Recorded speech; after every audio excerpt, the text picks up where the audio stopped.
Csapó. Igen, Indul. igen. Tehát A hálózsák összehajtásának módja. Behajtjuk két oldalról oly módon, hogy ne kerüljenek átfedésbe, mert ekkor mielőtt nagyon sokat erőlköd, nincs rajta a mikrofon. Föltekerve a vastagsága megtaradná Dubbingoljuk. ennek az átmérőjét. Majd elkezdjük nagyon húzva, ehhez szükséges a testsúlyunk. Így.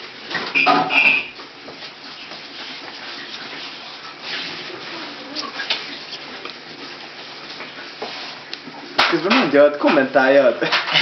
Miért nem beszélsz közben? A mellékelt ábra szerint föltekerni a hálózsákot. Pindige, pong, asztal. Ott lesz a másik megoldás.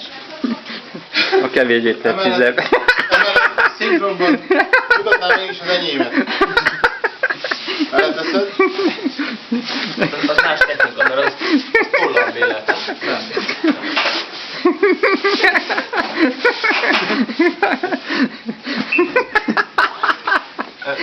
Jó lehet időben, talán egy gyorsabb megoldásnak tűnik, mégis precizitásában.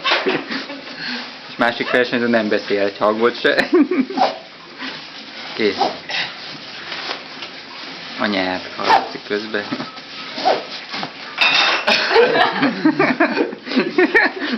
Fáradok.